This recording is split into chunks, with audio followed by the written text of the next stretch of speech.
Thank you, Dr. White, for the opportunity to speak here today. Good morning, ladies and gentlemen. My name is Kelly Turner, and I'm going to speak for the topic, people who are smokers should not be employed. Should employers butt in? Our team thinks so. The war on smoking is proceeding with rapid progress, and why shouldn't it be? Smoking is a terrible habit, which the effects of smoking are well documented. Smoking causes many different cancers, as well as chronic lung disease, such as bronchitis and emphysema, heart disease, and many other serious health problems. Furthermore, smoking has begun to hit businesses where it hurts, their bottom line.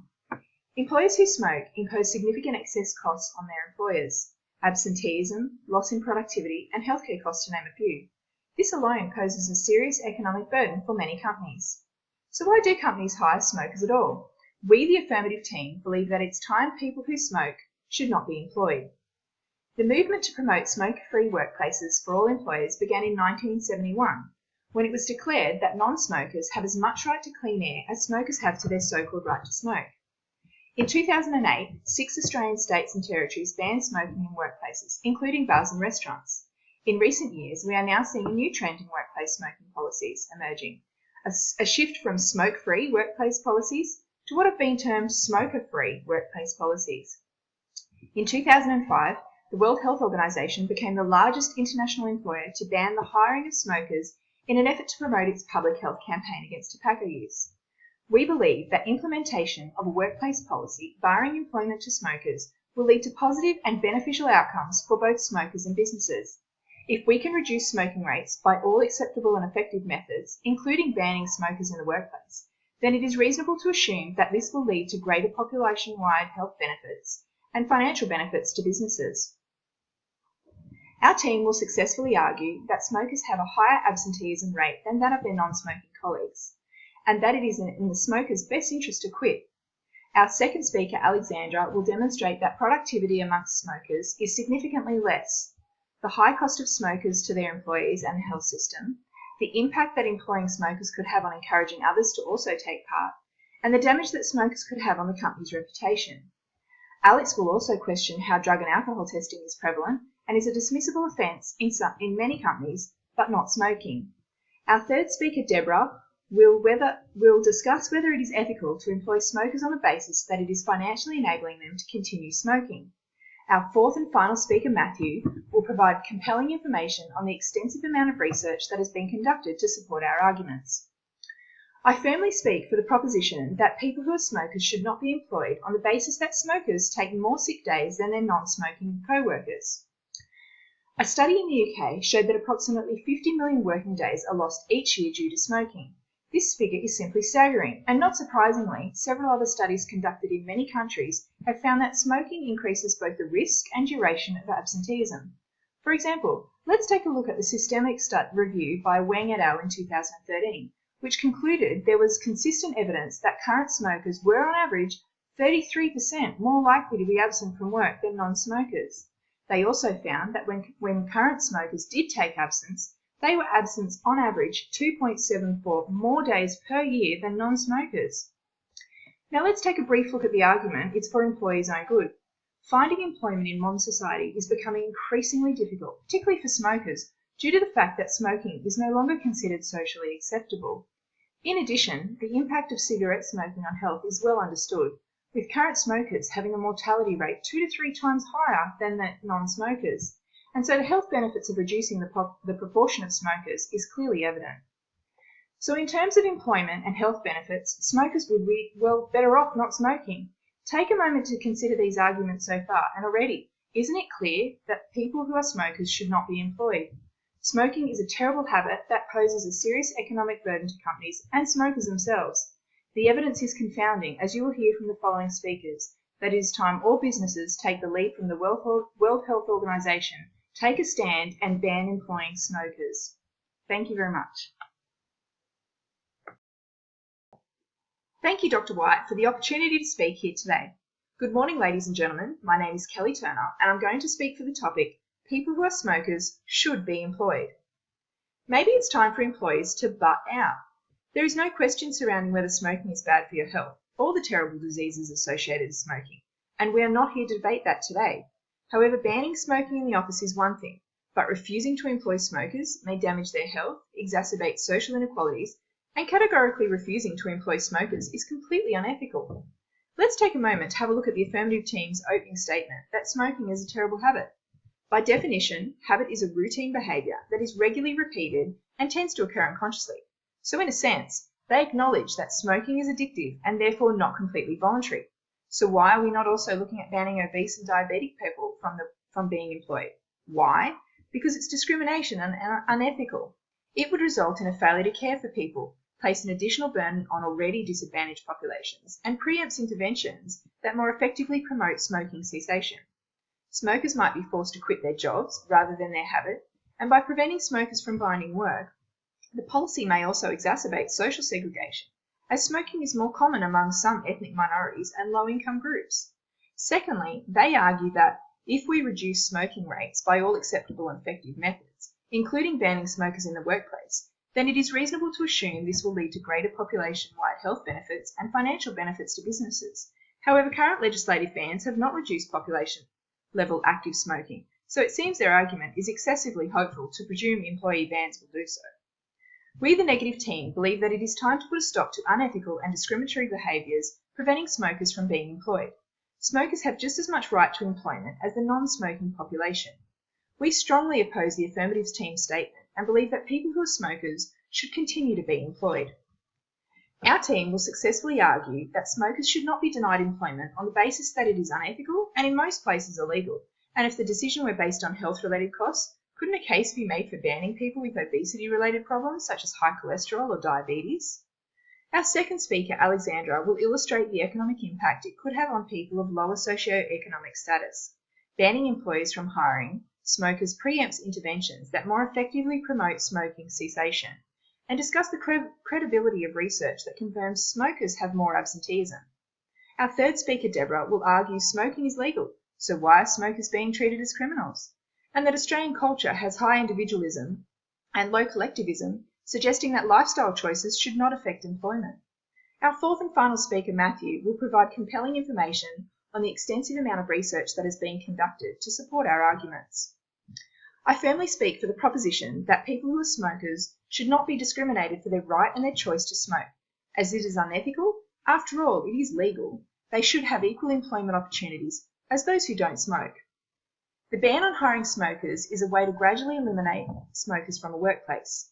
However, a study by Schmidt et al. In 2013 argues that arbitrarily excluding smokers does little to solve the problem of rising healthcare costs. The affirmative team's first argument fails because whilst it is true that smokers have high absenteeism rates, by the same logic, employers might as well refuse to employ young women because they might get pregnant, take maternity leave, and then later take more time off than men to look after sick children. We could also look at those employees who engage in risky sports or illnesses such as diabetes and other obesity-related health conditions. A study by D et al. In 2015 identified that an estimated 1.46 billion people are overweight worldwide in 2008, and the cost of obesity in terms of work absenteeism and healthcare cost is substantial and likely to increase. Now, if you compare this to the number of smokers worldwide, which WHO estimates to be 1 billion smokers in 2015, it appears to be quite unethical to be targeting only smokers. Once you cross that line that it's okay to discriminate against people because you want to save money on healthcare costs, it opens the door to more discrimination against other groups of people with health conditions that can be costly, such as obesity and diabetes.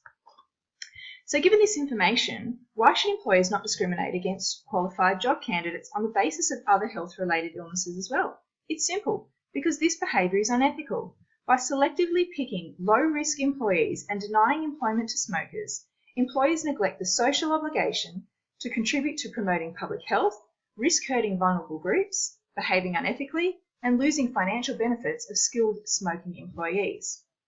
To wrap up, we, the negative team, believe that the affirmative team's key arguments are weak and people who are smokers should not be discriminated for their right and their choice to smoke. Instead, employees should consider more constructive approaches than punishing smokers. In hiring decisions, they should focus on whether the candidates meet the job requirements, not their smoking status. Then they should provide genuine support to employees who wish to quit smoking if required. Thank you very much. Good morning, Madam Chairman, ladies and gentlemen. My name is Alexandra Knight and I'm the second speaker for the affirmative team demonstrating that people who are smokers should not be employed. The first speaker from the negative team has argued that it is unethical for employers to refuse to hire people who choose to smoke. However, the affirmative team's first speaker argued that the World Health Organization has been a smoke-free workplace since 2005. Various other organisations have followed suit in this endeavour, including Cancer Council. These organisations must ensure that their employees represent their values and ethics. Imagine seeing the Cancer Council CEO smoking a cigarette. On the same note, it would be shocking to see the CEO of Ford driving around in a Holden, or to see Lorna Jane herself promoting McDonald's in her activewear.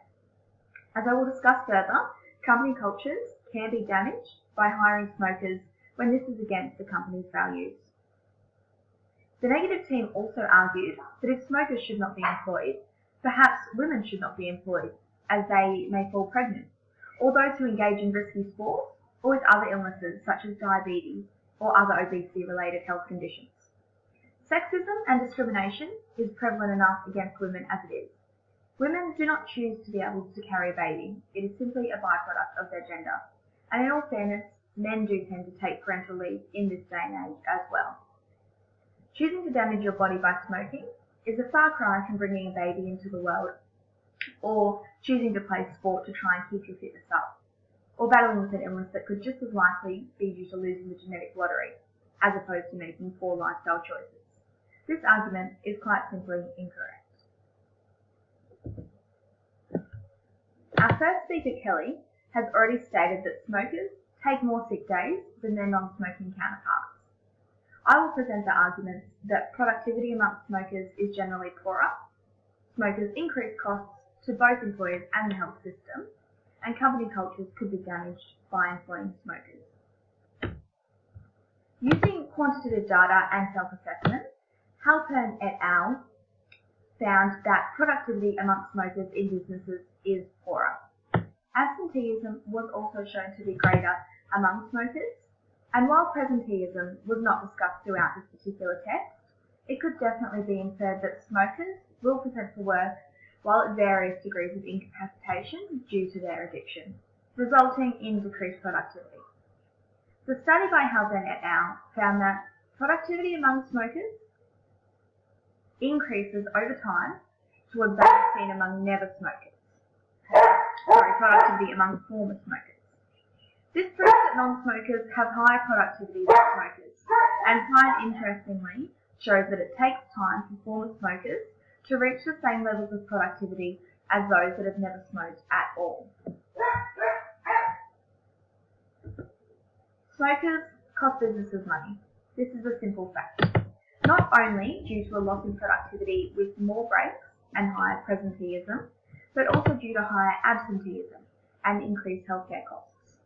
Companies could also experience losses if their values are shown to be not congruent with those of their employees. Berman et al. Estimated that the annual cost for a US company to employ a smoker is $5,816, taking into account absenteeism, presenteeism, or reduced productivity related to nicotine addiction, smoke breaks, and healthcare costs.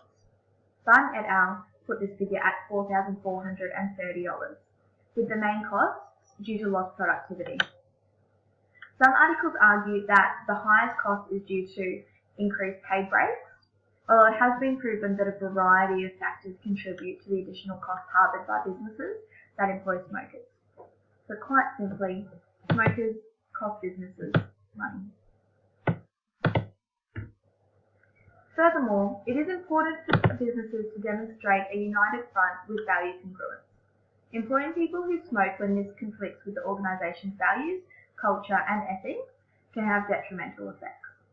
Value congruence affects organisational commitment and job satisfaction, therefore increasing the overall productivity and effectiveness of an organisation. Even when having employees who smoke does not directly contradict the company's values, surely hiring people who will be costing the business money is against the goals of any organisation. Drawing from social identity theory, employing smokers could also encourage others to take part, further affecting the overall productivity and effectiveness of the organisation. Drug and alcohol testing is prevalent and a dismissible offence in many companies. so why not smoking? Many companies globally have the right and make use of substance testing in the workplace. There are a number of benefits to substance testing employees.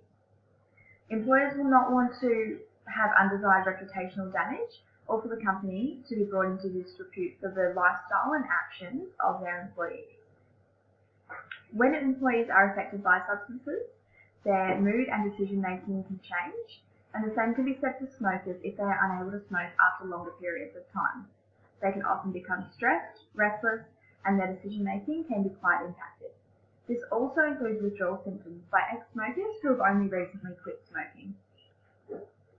Employing smokers clearly is detrimental to businesses, with decreased productivity, increased healthcare costs, and potentially immeasurable costs to businesses by damaging their public image. It is simply in the best interests of smokers to stop smoking, and in the best interests of employers to not hire smokers. To answer our first speaker's question, it is definitely time for employers to butt in.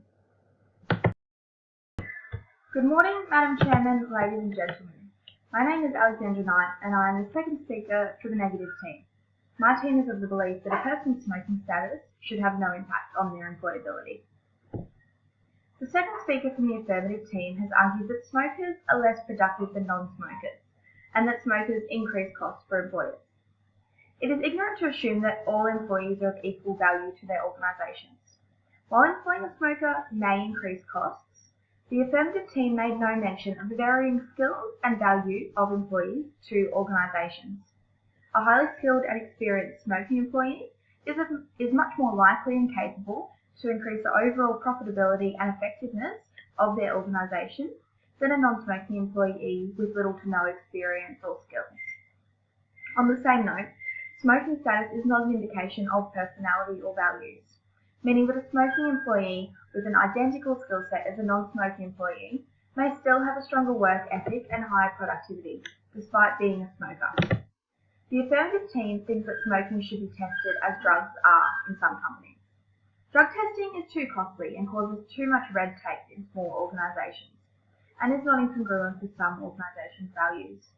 Enforcing no smoking rules could prove fatal to some organisations. In some cases, prior drug tests used have failed to prove effective in identifying those people who actually have used drugs. Drug testing does not work to beat the underlying issue, which is addiction to nicotine. Studies have shown that public naming and shaming of users does not help them to overcome the addiction. Likewise, how can taking away a person's employability aspects help to overcome their addiction? The affirmative team also argued that smokers can damage the public image of their organisations. Organisations such as the World Health Organization and Cancer Council do have ethical grounds to not hire smokers. Most other organisations are not so strongly affiliated with the effects of tobacco use. So how can it be argued that smoking will affect the organisation's image? Lifestyle choices should be inconsequential to employers. Our first speaker has already argued that it is unethical for businesses to refuse to hire people just because they smoke. Kelly also raised the issue that discrimination concerns would definitely be raised should businesses refuse to hire anyone that may increase their health-related costs. So why should discrimination against smokers be allowed? I will present the argument that the economic impact on people of lower socioeconomic status could be significant. Refusing to hire smokers preempts interventions that more effectively promote smoking cessation, and that smokers have increased absenteeism. Is this fact or simply a stereotype? It is a known fact that there are much higher rates of smoking within disadvantaged groups. Businesses refusing to hire employees from disadvantaged groups is simply increasing their disadvantage.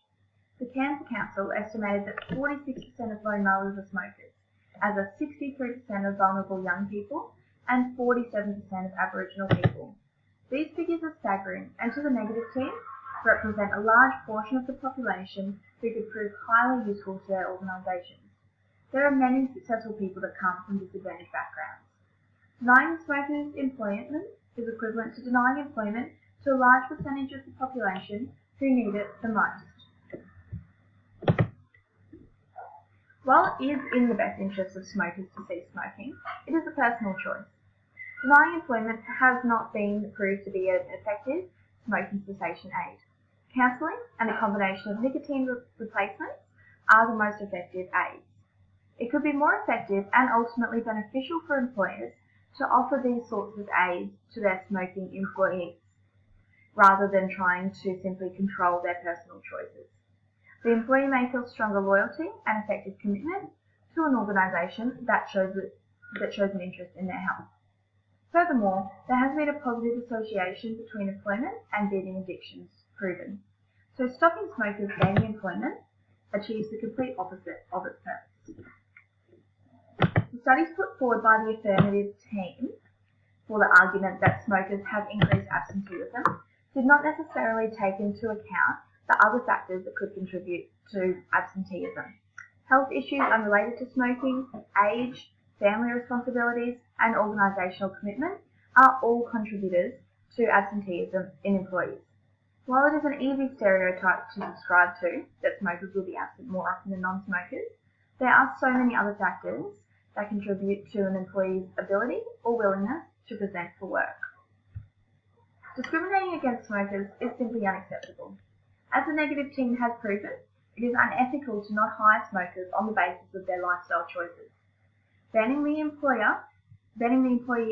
employment of smokers could have serious social impacts and preempt interventions that more effectively promote smoking cessation. Not employing smokers by subscribing to the stereotype that all smokers are lazy employees who take no end of unpaid smoke breaks is venturing into dangerous territory. I will conclude with a quote by Stuart Oskamp. The simpler and more convenient the stereotype, the more likely it is to be inaccurate, at least in part. Thank you for your time. Thank you, Madam Chairman, for the opportunity to speak here today. Good morning, ladies and gentlemen. My name is Debbie Hocking, and I'm here to explain and summarise why people who are smokers should not be employed. Thank you to our formal speakers. It is tiresome and unbelievable that we're still hiring smokers in this age and day. As you heard from Kelly, smoking causes many different cancers and diseases that are serious health threats. Preventing smokers from being employed will initiate better healthy lifestyle, reiterating Alexandra's argument that smokers cost the business downtime by the act of smoking and for illnesses. This is also a burden on our health system, with the highest health cost in 2004-05 by 11% of the total health expenditure of over $5.9 billion. If there are smokers within an organisation, this encourages non-smokers and reforms smokers to smoke. The argument that not employing smokers is unethical seems unintelligent when the alternative is a better quality of life and saving from an early death. Governments across the world have banned smoking in public places, restaurants, schools, shopping centres and workplaces. This result has reduced cigarette consumption in Australia and the United States. In 1988, the Massachusetts Police and Firefighters Department can legally not appoint smokers. Saying we are discriminating and overstepping the boundary by not employing smokers have already been addressed with weight-related issues. Many companies provide health insurance, corporate gym membership and healthy options in cafeterias. Corporations are already taking moral steps by sponsoring healthy benefits to their employees. Public image does impact an organisation. Teachers are role models who potentially influence adolescent students by being a smoker. It is not enough for a school to ban smoking on the premises, as this ban does not carry out outside school boundaries. Preventing this exposure to adolescent students would be simply to employ a non-smoking teacher to eliminate the risk. The concern that low socio-economic status are more likely to be smokers and deemed unemployable would be addressed by simply not employing smokers. A study in the Netherlands discovered lower socio-economic status smokers that identified themselves as non-smokers had a stronger intention to quit than higher socio-economic status smokers. The research measured that anti-smoking programs would be more effective if we can change the way smokers identify themselves to be a non-smoker. By employing non-smokers, this would change the view of oneself and then cease smoking. We should be encouraging low socio-economic status to quit smoking. As you can see from the study, they want to, but need the right incentive, which is a job. In the 1970s and 1980s, Poland were one of the highest consumers of tobacco. The Polish government introduced smoking ban in public places, ban on tobacco advertising and health warnings on cigarette packets. They also increased the price of tobacco. All these incentives encouraged people to quit smoking with little to no drug assistance or professional help. They found that smokers tend to quit by motivations such as their environmental influence, like smoking ban in public places. The research validated that tobacco control plays a great motivation incentive to quit smoking. Employing non-smokers is a great motivator for smokers to quit on their own will. Industries such as the armed forces have a strict fitness policy. If not maintained, this could cause injury to themselves or possible death to a colleague or civilian. Smokers do not exercise as much as non-smokers. They tend to eat high-fat meat more and less lean meat, vegetables and fruit. They tend to drink alcohol more than non-smokers. Financially, smokers are worst off. Not only the cost of cigarettes, but other costs associated with being a smoker. First, the outstanding price of cigarettes, health premium is more, medication and travel costs due to illnesses associated with smoking, and the extra cost of cleaning smoke, stain and smell. A report Levine has also indicated that employers will offset wages to employ smokers as they are a higher cost on insurance and production time. Organisations that do not employ smokers offer better paying jobs and benefits to non-smokers. Why should non-smokers be discriminated against for higher pay because their company is paying higher health insurance to compensate smokers?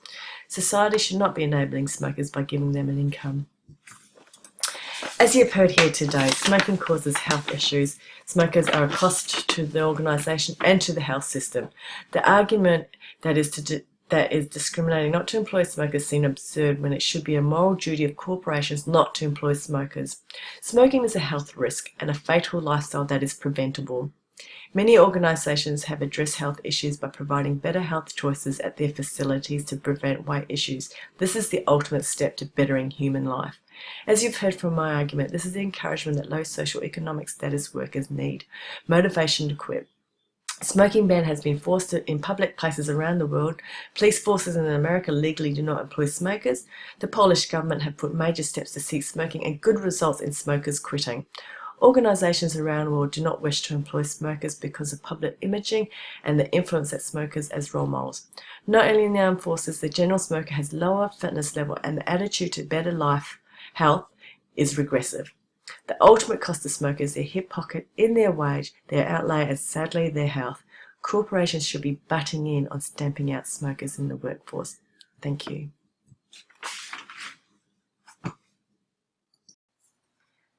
Thank you, Madam Chairman, for the opportunity to speak here today. Good morning, ladies and gentlemen. My name is Debbie Hocking, and I'm here to explain and summarise why people who are smokers should be employed. Tobacco is legal, so why are smokers being treated as criminals? Don't you think we have gone too far by saying not to employ smokers? Smokers understand that they are a cost to society, but they pay for each packet of cigarette. In 2014, the Australian economy collected $8.5 billion on tobacco excise tax alone. Senator David thanked Australian smokers for their contribution, considering healthcare costs of smokers in 2013 was $320 million and another $150 million in bushfire control. What other preventable health disease are contributing extra taxes? The sugar industry seem to be wiping their hands clean from obesity problems. Government are not interested in banning employing smokers. They appreciate the revenue that this generates for Australia. Smokers have already been banned from smoking in public places and in their own work environment. The point has been made that smokers cost the organisation production time, health insurance and smokers' absenteeism. As stated by the affirmative team that this has been compensated by businesses paying smokers a lower wage. Should we be penalising smokers anymore by not employing them? We should be educating smokers to reform, not ban them from working. Banning low socio-economic status workers from employment will only push them down the socio-economic ladder further. The affirmative view that the low socio-economic status workers require the motivation to quit, this will only be setting them up too far if smokers hid their habit from employees to get a job. The correlation of low socio-economic status workers with smoking behaviour is evident. study by Kanzor demonstrated that low socioeconomic status workers that were given cessation program and a small financial incentive were able to quit smoking. These two go hand in hand for successful abstinence. Bullying a smoker to quit by not giving them an income will not work in the long term. The government should be compensating organisations by funding cessation programs from the billions of tax excise paid by smokers. Currently, smokers are banned from smoking in public places, at work, in their car and private establishments. They are pushed into designated areas to smoke outdoor, out in the element, or into dingy, dirty rooms to enjoy a legal cigarette. It would be inhumane to do that to our pets. Why are smokers being treated like filthy animals? This is barbaric and inhumane. This goes against all human rights, to be treated with respect and dignity. Employers cannot stipulate what an employee does in their own time. This infringes on the human right, the respect of their private life. What's next? Banning employing people who drink alcohol, as the long-term effect on the cognitive system may impair a worker from doing his job. Alcohol also causes cancer, cardiovascular diseases, dependence, mental health conditions, just to name a few. Are we to stop the occasional social drinker from employment as it may be damaging to their company image? As human, we have rights, the right to be individualism and the freedom of choice. Banning smokers from working seems unrealistic. Over 13% of Australians smokes. That is over 3 million people would be out of work. If this ban came into force, currently 6% of Australians are unemployed, with a cost of $8.4 billion per year on taxpayers. Do we need to add to these figures? Let's butt out the discriminators and treat smokers as humans. Tobacco is legal, so why are smokers being treated as criminals? How many other minority groups are compensating their habits for all human rights? Thank you.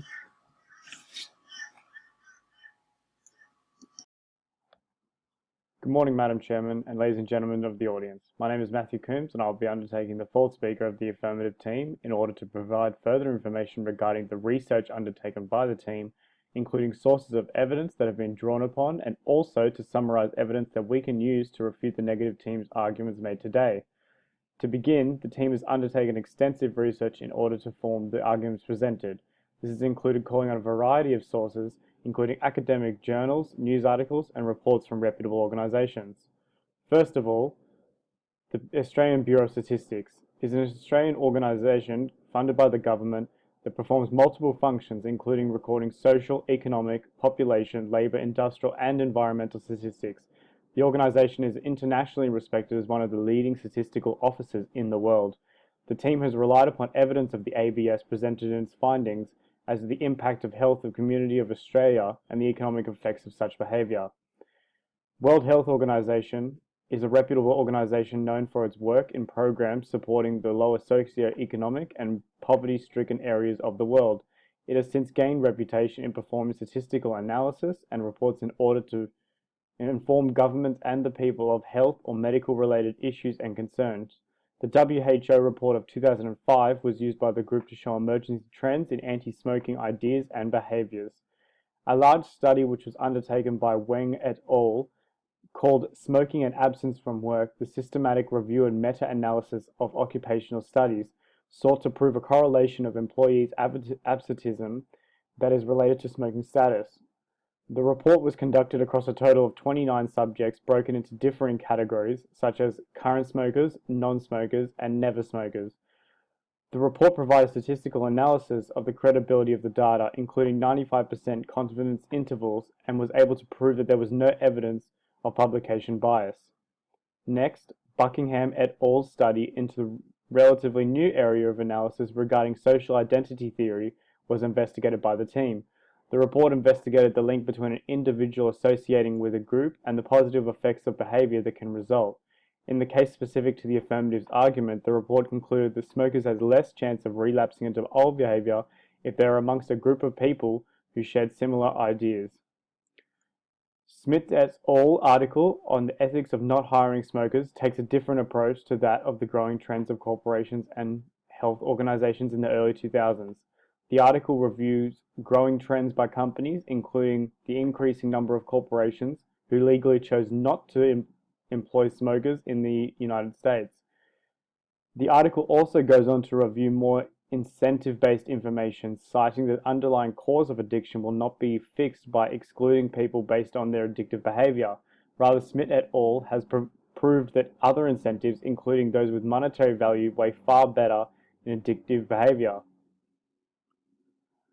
Firstly, the team cited growing trends in the workplace and culture to support claims that the people who smoke should not be employed. The examples used from the World Health Organization, which states that the workplace has been smoke-free since 2005, this helped to illustrate our team's message that growing trends in society is moving away from smoking. Secondly, evidence drawn from academic journals such as Wang et al. 2013 suggests that smoking affects business productivity and efficiencies were mentioned. The conclusion was made that productivity among smokers in the workplace was quantifiably lower than those of non-smokers in the workplace. This included average cost of employees to companies, taking into account absenteeism and sick leave, with smokers ranking noticeably more costly to the organization. This evidence was drawn from an academic text that was conducted to investigate specifically the impact of smoking on workplace productivity. Next, the social identity theory explained by Buckingham et al. In journal article entitled Group Membership and Social Identity Theory in Addiction Recovery was used to highlight the potential negative impacts of employees that are smokers being allowed to work within a company.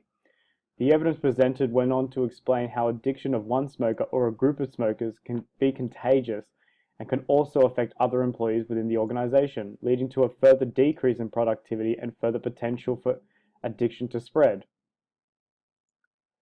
Leading on from the research above, the affirmative team has also drawn into question's ability to meet minimum standards by employment, by detailing that it is common practice amongst certain organizations, such as law enforcement and military, to have a minimum level of physical and mental capacity to be eligible for employment. The team was able to support the argument that companies should also be allowed to enforce a level of physical fitness that would require employees not to be smokers. Research into the impact that smoking has on the Australian health system. The team utilized a report from the ABS from 2004 to 2005, which indicates that smoking accounted for the single highest area of cost for the national health system, accounting for a total of 11%. The affirmative team also argued there is significant potential for undesirable image to be associated between the behavior of an employee and the company, as per Acevedo et al. As smoking is seen in society as undesirable, why should companies not be allowed to test for this as they are for alternative substances? In conclusion, it is apparent that the majority of research undertaken by the team have been sourced from reliable areas such as reports formed by reputable organizations and academic journals, and it contains large background research and helped to form solid arguments for the statement that smokers should not be employed. There has been a wide range of evidence called upon these sources to refute the argument that smokers should not be employed. This research called upon areas such as growing trends in workplace and culture, effects to business performance and efficiency, overall impacts to the economy and society, potential for undesirable behavior to spread, minimum requirements of the employment, companies' right to discriminate based on performance affecting addictions, and the negative side for primarily based opinion on evidence. Good morning, Madam Chairman, ladies and gentlemen. To introduce myself, my name is Matt Coombes, and I will be undertaking the fourth speaker for the negative team. As the fourth speaker, I will be providing further insight into the research undertaken by the team that has helped form the arguments seen here today. This will include sources of information and evidence that will be used to refute the affirmative team's arguments. In order to present the argument that people should be allowed to be employed regardless of their smoking status, the team has undergone extensive research into a number of sources. The main research conducted has included a variety of sources such as academic journals, reports, and news articles. First of all, Smith et al.'s article on the ethics of not hiring smokers takes a different approach to that of the growing trend of corporations and health organizations in the early 2000s. The article reviews growing trends by companies, including the increasing number of corporations who legally choose not to hire smokers in the United States. The article goes on to review more extensive based information, citing that an underlying cause of addiction will not be fixed by excluding people based on their addictive behavior. Rather, Smith et al. Has proved that other incentives, including those with monetary value, weigh far higher in changing addictive behavior. Next, the World Health Organization is a reputable organization known for its work and programs supporting the lower socio-economic and poverty-stricken areas of the world. It has since gained reputation performing statistical analysis and reports in order to inform governments and people of their health or related medical issues. The WHO report of 2015 was used by the team to show the widespread issue of obesity in comparison to smoking. The Cancer Council is the largest non-government cancer-related organisation in Australia. Primarily, the organisation provides information to people about how to reduce the likelihood of cancer and provides funding towards research of treating cancer. In the example used by the negative team, the Cancer Council shows conducted research to map demographic patterns of smokers within Australia, which showed a strong correlation to lower socio-economic groups. The Parks et al. Article in the Applied Psychology Journal discusses the effects of individualism or collectivism on society and organisations within that society. However, the negative team has used specific research that indicates Australian culture is individualist. Next, the negative team has used an article by Geneva et al. Detailing the little effect that substance testing has had on beating other forms of addiction. The article also is quoted other studies proving that substance testing is also often inaccurate and unable to detect when a person has used the substance. To begin, the team has highlighted the concerns with banning of smokers as employees by developing an argument based on the liberty and free choice of people who undergo smoking. Research from a number of sources has historically regarded exclusion based on legal lifestyle activities as discrimination. This is particularly true in the example of smoking. During the research conducted by the negative team, it has become apparent that smoking is in general a negative behaviour to undertake for the individual and society as a whole. However, as discussed by Smith et al., excluding people based on their smoking status does little to change the underlying issues caused by smoking, and as such, in the context of employability, excluding smokers from the workplace will do little to solve the underlying societal health and issues faced. To help reinforce this message of discrimination, the negative team has drawn on a comparison between obesity and smoking factor of employability. To achieve this, the affirmative team has conducted research into the World Health Organization's report, estimated in 2015 that there were approximately 1 billion smokers worldwide, compared this figure with approximately 1.46 billion people in 2008 that are considered obese. The team has made the point that both of these factors can cause health problems and arguably a lack of productivity, and yet it would be considered unreasonable and illegal discrimination to exclude anybody employability based on obesity in most workplaces. Next, the group has undertaken research to investigate the correlation between lower socio-economic classes and smoking. In order to draw a link by refusing to employ smokers, companies would be effectively discriminating unfairly against those who are already hard-pressed groups of people in society. In order to highlight the correlation, the group presented facts from the Cancer Council's report showing large numbers of single mothers at 46% and Aboriginals at 63% are smokers. Research conducted into an academic paper by Parks et al. In 2001 clearly demonstrated that Australia is based on individualism over collectivism as a society. This point can be used to refute the argument against the affirmative team, whom suggested that the growing movement against smoking in Australia should include the employability status, which would clearly be a strong move of collectivism against individual freedoms enjoyed by Australia. Finally, in order to challenge the argument presented by the affirmative team that companies should be allowed to perform substance testing of employees is invalid, the negative team has performed research into the results of testing, including the cost of resources on the business. The research conducted was across a number of online articles from reputable organisations and concluded that not only was it ineffective in helping the problem of addiction of smoking, but it was also too costly and included too much red tape for small organisations to conduct. In conclusion, the negative team has presented a number of critical points that can be used to refute the affirmative team's arguments. These include ethical questions raised by unfair discrimination. The exclusion of people based on their habits does not help solve the underlying problem. Obesity is a wider spread issue than smoking and yet has not been targeted. Enforcing penalties on smokers is unfair to the lower socio-economic groups within the community. The Australian culture is predominantly based on individualism, and enforcing substance testing on employees does little to solve the underlying problem of addiction. Thank you for your presentation. This is the reference slides. Have a good day.